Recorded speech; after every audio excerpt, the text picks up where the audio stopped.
Hi guys! Welcome back to my YouTube channel. Ako nga po pala sa Tifems, and for today's video, ang topic po natin is kung paano po tayo makakakonect sa Wi-Fi kahit hindi po natin alam ang password nito.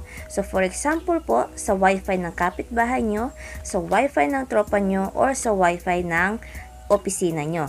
So meron po tayong simple trick kung paano po natin malalaman ang mga password nila.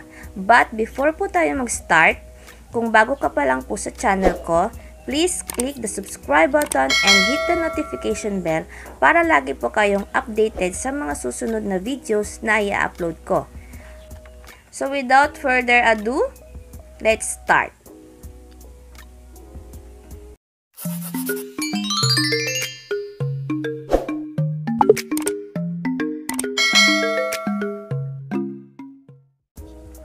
So, ganito po ang scenario guys, no? So, for example, is yung cellphone ng kaibigan mo nakakonect sa Wi-Fi ng kapitbahay nyo.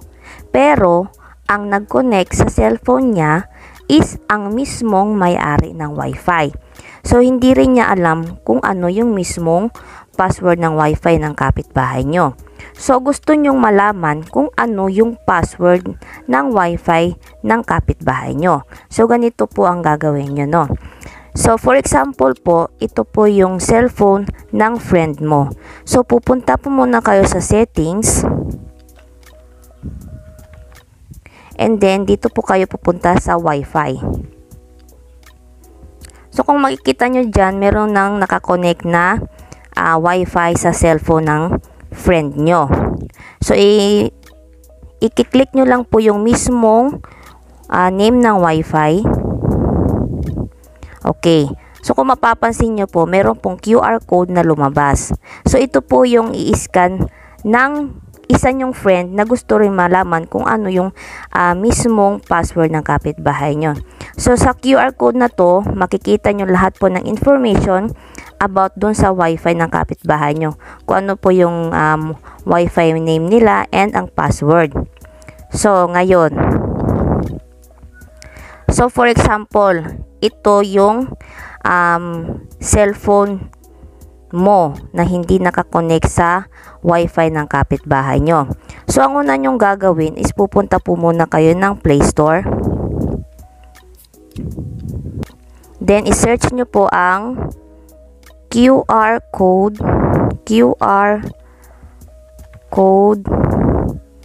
scanner. Okay. So, ito po na QR code yung ida-download nyo po. So, meron na po akong na-download nito. So, kayo, ito po yung ida-download nyo. So, kung once po na-download na ninyo, ito po yung kalalabasan niya. Okay, so meron po kayong makikitang box dyan. Ibig sabihin po, yan po yung scanner. Dito nyo po itatapat yung QR code na nandoon sa cellphone ng friend nyo na nakakonect sa Wi-Fi ng kapitbahay nyo. So, dito po sa box. So, automatic po yan siya na babasahin niya po agad yung QR code. So, dito nyo po itatapat yan mga guys. So, pagtapat nyo, agad-agad po lalabas po yung mismong password ng Wi-Fi ng kapitbahay nyo. So, magbibigay lang po ako ng example kung ano po yung itsura niya once po na scan nyo po yung QR code na to. Kasi sa ngayon po, hindi po natin siya sa simultaneous kasi isa lang po yung cellphone na gamit natin. Okay. So, ganun na po kadali guys kung paano po natin malalaman yung password ng Wi-Fi ng kapitbahay natin, ng tropa natin, or ng opisina natin. So, I hope you like it, and please do like my video, share, and don't forget to subscribe para updated kayo sa mga susunod po na videos ko. Bye!